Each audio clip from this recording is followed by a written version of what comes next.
Hello viewers, today we will discuss The Color Purple by Alice Walker.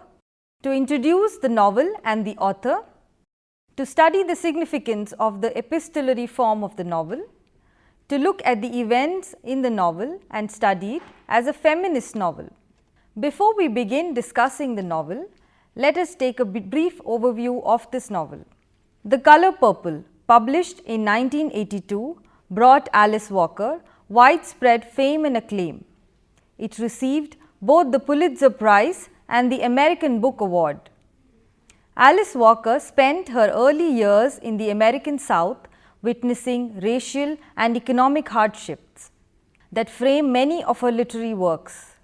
She was educated in Atlanta, traveled across America and to Africa, and participated in the American Civil Rights Movement in the 1960s, before settling down to become a writer in the US. The Color Purple describes the struggle of black women as well as men in America through the story of a young black girl, Celie, and her family. The novel is written as a series of letters from Celie to God and describes the experience of race and womanhood in the American South of the early 20th century. The story of the novel is absorbing. The various people and events in Celie's life portray the experience of blacks in the deep American South during the period between the two wars. Physical abuse and sexual exploitation is the common fate of most women in the novel. The novel also describes in detail the lifestyle and customs of the Olinkas in Africa. The Color Purple is a distinctly black feminist novel with its special themes, narrative and language.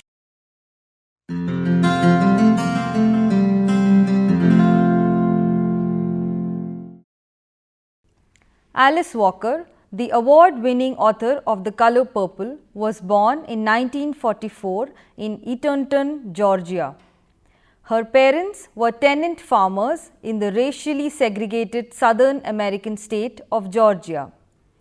Alice was the youngest of 8 children in the family. She grew up witnessing economic and racial exploitation of the black people around her. During college, she was deeply influenced by Martin Luther King and other civil rights activists. She became an active member of the movement in Atlanta before she transferred to New York. During this time, she also visited Africa as an exchange student to Uganda from the Sarah Lawrence College in New York, where she completed her graduation. She married a white American and chose to divorce him to be able to dedicate her life to writing. She has often cited the strain of racial prejudice in New York, where she lived with her husband, as being a major force that eroded their relationship. After several years of active work in the civil rights movement, Alice Walker retreated to a quiet cabin amidst nature to gather the stories she had witnessed and heard of and create fiction that would be a testimony to the suffering and experience of blacks in America. She credits the communion with nature as an important inspiration behind her writing. Alice Walker terms the time she spent in her cabin in the woods, where she took long walks, went for swims and ruminated on all that she had within her, as a time of meditation. For this reason, she calls herself not only the author of the work, but also the medium through which her characters gained life. Apart from this, her childhood experience of rural Georgia, her association with the civil rights movement in Atlanta, New York and other places in America, and her first-hand experience of the black people in Africa all deeply shape her writing.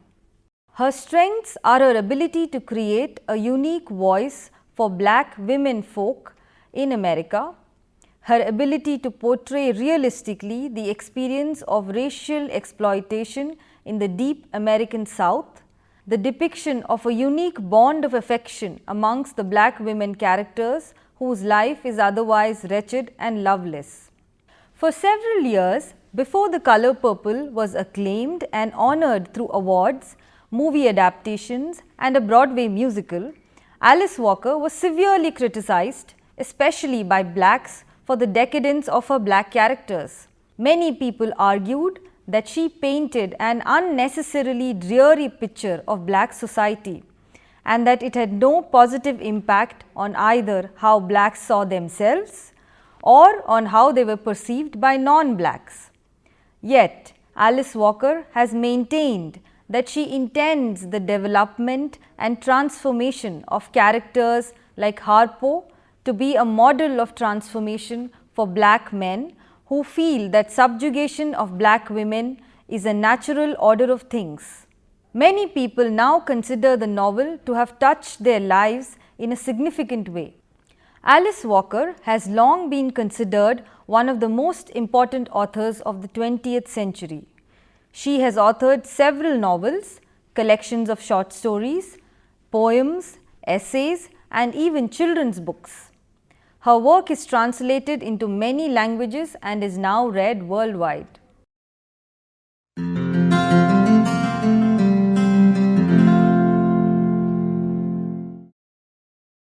A brief history of the civil rights movement in America. The civil rights movement in America arose out of the extreme inequity faced by blacks in America. It started as long back as 1860, but significant victories were won only in the 1960s. Even after slavery was abolished, the lives of black Americans were marked by racial segregation, disenfranchisement, violence, and exploitation. Several southern states refused to implement voting rights given to black males and other privileges of citizenship granted to blacks. The Black Power movement of the 1950s and 60s, started by young blacks unhappy with the non-violent and peaceful resistance of their leaders, was aimed at creating more violent resistance to this denial.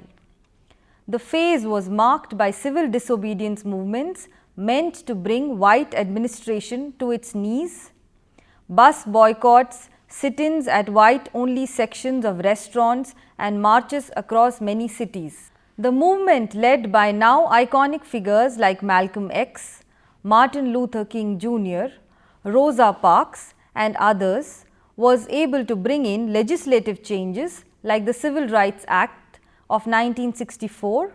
This ended discrimination based on race, color, religion, or national origin and forced several states and establishments to accept the Supreme Court's ruling against racial segregation in schools, offices, and public places.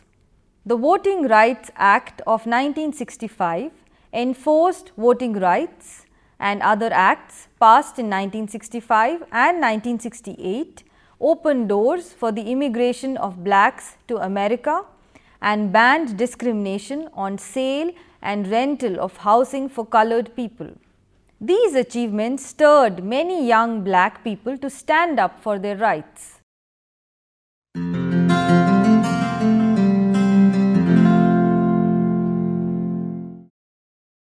Introduction to the novel. The Color Purple, written in 1982, is Alice Walker's most widely read work of fiction.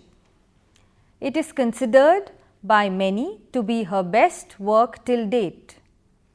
The novel portrays the life of blacks in the racially segregated South of America through the stories of Cilly and her sister Nettie.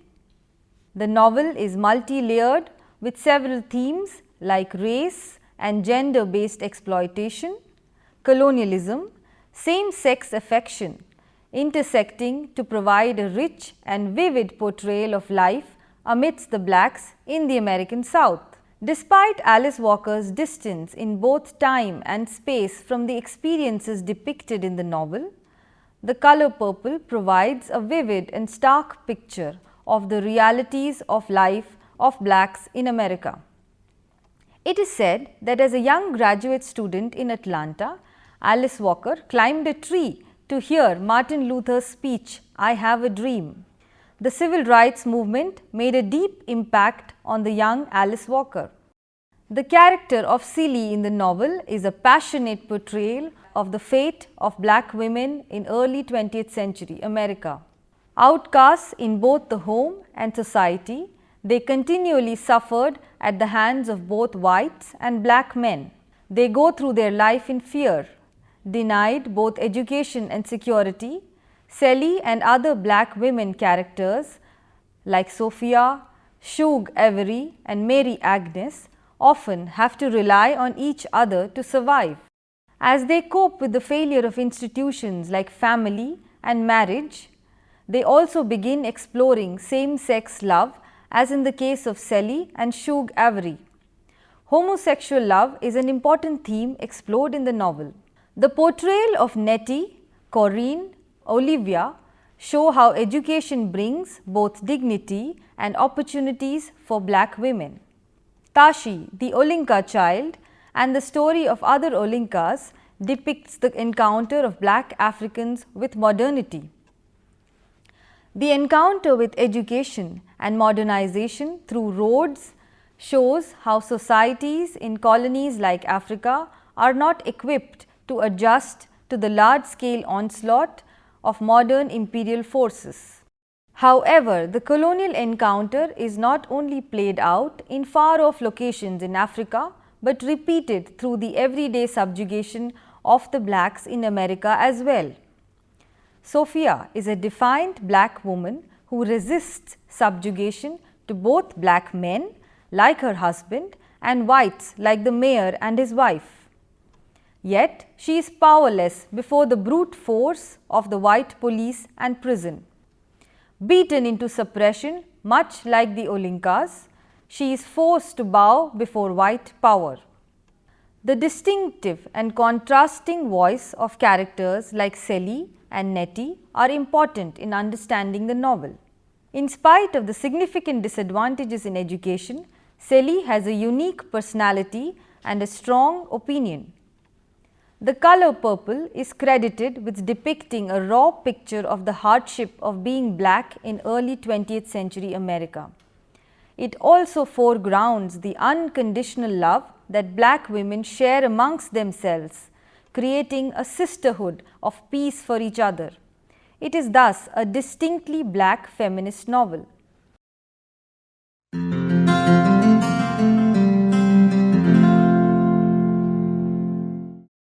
An important aspect of The Color Purple is the style of the novel.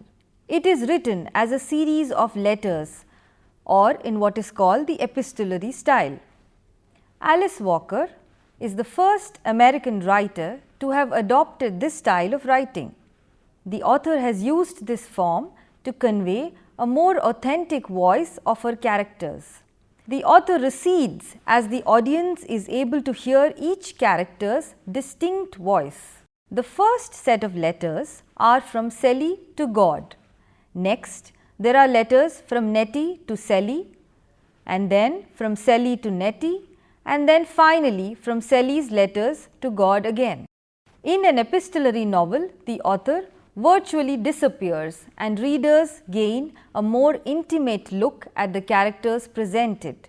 Using letters to narrate the story allowed Alice Walker to produce a distinct voice for the characters, incorporating colloquial language indicating differences in education and class. Celie first addresses her letters to God, indicating that she was reaching out to a higher authority in her misery. Since she had no one to turn to, she chose an omniscient power to complain about her troubles. When her father tries to abuse her sister Nettie, she urges Nettie to escape. When Nettie leaves, she begins writing letters to her. The other letters in the novel are from Nettie to her sister Celie.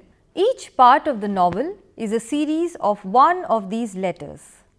Thus, the reader is able to discern the shift in voice that occurs with each new set of letters. The story of all the characters is not revealed at once. At first, Celie's account of Nettie disappearing without any news leave gaps in the story of what happened to Nettie. Later, When we read Nettie's letters to her sister, we understand what happened to Nettie. Thus, the epistolary form of the novel prevents a straight development of the story. This foregrounds the character's point of view about the events rather than the author's all-powerful narration. The last set of letters is from Sally to God, but this time Sally is at peace with herself and the world. While the epistolary form of the novel works to successfully introduce the African American language in the novel and contextualize the events in the early 20th century African American life, it also has some drawbacks. The difference in pronunciation and diction, especially that of Sally, is often hard for contemporary readers to decode. This is harder for readers who are not familiar with the language and culture that Sally inhabits. In addition, the lack of a clear storyline requires the reader to be patient until the end of the novel to piece together all the events that are described.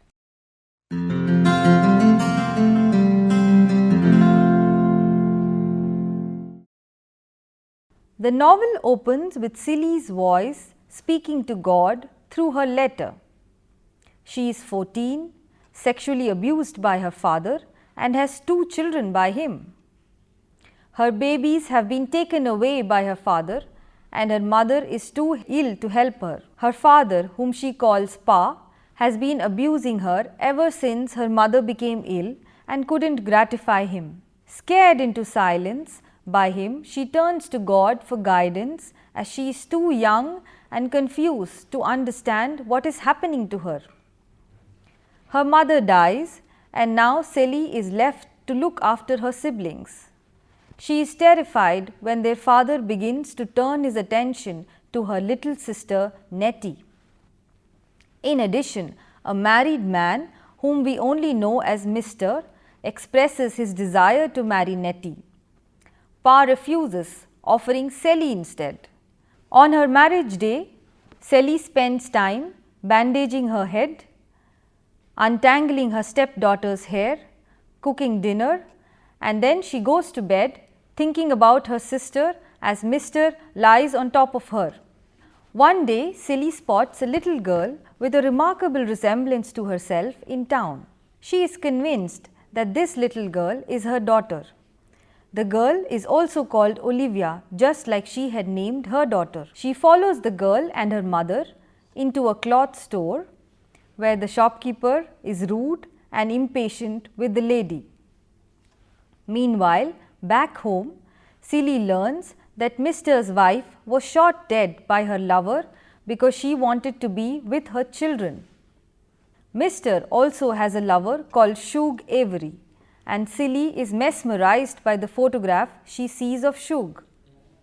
While all those around her talk badly about Shug's character, Sally can't stop thinking about how beautiful she is. She begins to even like Mr. just because he is in love with Shug. Soon, Shug arrives at Sally and Mr.'s house as she has contracted a sexually transmitted disease and nobody wanted to care for her. Sally learns that Mr.'s name is Albert, and she soon realizes that Shug has a lot of power over Mr., who is very submissive before her. Sally also realizes that she has a sexual attraction towards Shug when she sees her naked for the first time. Under her care, Shug, originally a stylish singer, is soon strong enough to perform. Sally's stepson Harpo marries a strong-willed black girl called Sophia. Sophia resists all attempts by Harpo to turn her into a submissive and beaten wife like Sally. Finally, she decides to leave. Harpo opens a juke joint in his house where he invites Shug to sing. Sally finds herself pained with lovesickness when she sees Shug perform. She has no problem with Mr. loving Shug, but is troubled by her own love for Shug. By the 30th letter, Silly writes, she has developed an intimate relation with Shug. After Silly's realization of her attraction towards Shug, she begins to become more self-aware. Shug was initially disdainful of Silly, but after she saw Silly's love for her, she starts appreciating her and caring for her. Shug and Silly begin talking about sexual experiences, and Shug terms Silly a virgin because she has never experienced an orgasm. Shug encourages Silly to look at herself. They laugh and giggle like girls. For Silly, the idea of sexual pleasure as described by Shug is shocking and otherworldly. Shug starts calling Silly Miss Silly, thus giving her a new identity along with a new awareness of herself.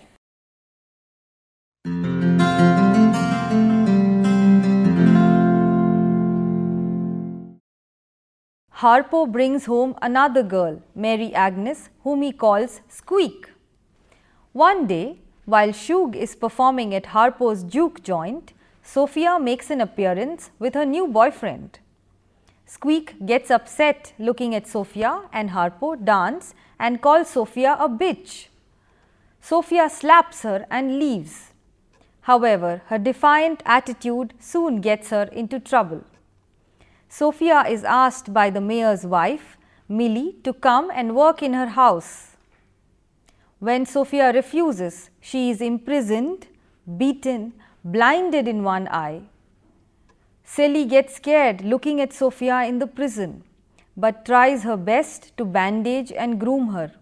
Mr. and Sally ask Squeak to speak to the warden, who is related to Squeak, to help Sophia get released. They prepare her for the meeting by dressing her up as a white woman and hope that the warden will recognize her. However, Squeak soon returns home limping and in tatters as the warden brutally rapes her. Sophia is later sentenced to work as a maid in the mayor's house. Squeak insists on being called Mary Agnes and begins singing Shug's songs. Shug helps Silly find Nettie's letter that Albert had stashed away from her. She is angry with Mr. and for the first time thinks of leaving him. She is also overjoyed to learn that Nettie is alive and has gone to Africa, along with a missionary couple, Samuel and Corinne. She also learns that both her son Adam and her daughter Olivia have been adopted by the couple. Nettie's letters describe the life of the Olinkas and their missionary work amongst them. Nettie also writes about how women and black missionaries are perceived by both whites and Olinkas. They have little education and a completely subordinate role for women in their society. Nettie makes friends with a woman called Catherine, whose daughter makes friends with Olivia and begins to learn modern ways, acquire knowledge about books and a desire for self-independence. The Olinkas don't approve of this and insist that Tashi should follow the ways of the women in her own tribe.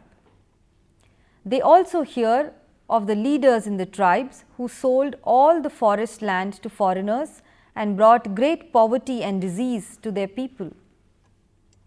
Nettie is called Mama Nettie by Adam and Olivia, and the Olinkas assume that both Nettie and Corinne are Samuel's wives. Nettie describes the construction of the road by an English rubber company through the Olinka village that destroys homes and fields. The Olinkas had no clue about the Western colonial force that had overrun all the villages in the area. Soon, the Olinkas have to pay rent for their own land. Corinne begins to get uncomfortable with the resemblance between Olivia and Nettie and begins to doubt that Nettie and Samuel know each other from before. Nettie has to swear on the Bible and show Corinne her stomach to prove to her that she has never had children, so Olivia cannot possibly be her own child. She then tells Corinne about her sister Sally. Corinne soon dies and Nettie learns from Samuel the story of how the two children were adopted. Sally is moved beyond words when she hears that her pa, whose name is Alfonso, was not really her father. Nettie and Sally's father used to own a dry goods store and was lynched by a jealous white rival. Alfonso had married their mother after that. Since she had become mentally anguished about her husband's death, Alfonso took over their business. After reading these letters, Sally stops writing to God and begins writing to Nettie. Alfonso dies shortly afterwards, leaving Sally and Nettie the land, house and the shop. She and Shug soon move to her own house. Shug develops a relation with a younger man, Jeremiah, and Sally is pained but decides to let her go. Sophia comes to work for Sally, and Eleanor Jane, the mayor's daughter, attempts to right the wrongs done to her by caring for Henrietta, Sophia's daughter. Soon, Shug returns home to Sally in Georgia, and Nettie comes home with Samuel, Tashi, and Adam. Mary Agnes leaves her husband Grady to live with her sister. The novel ends with the family gathering together on the 4th of July in Sally and Nettie's home, and Mary Agnes explaining to Henrietta that the family reunion is made possible because white people are out celebrating their independence, leaving the black folks with a day of freedom. So viewers, we have come to the end of part 1 of this lesson on The Color Purple by Alice Walker. In this part, we discussed a brief overview of the novel and a biography of its author Alice Walker. We also looked at the importance of the epistolary form of the novel, and we understood the significance of the novel as a feminist novel. I hope you enjoyed this lesson. See you in the next class.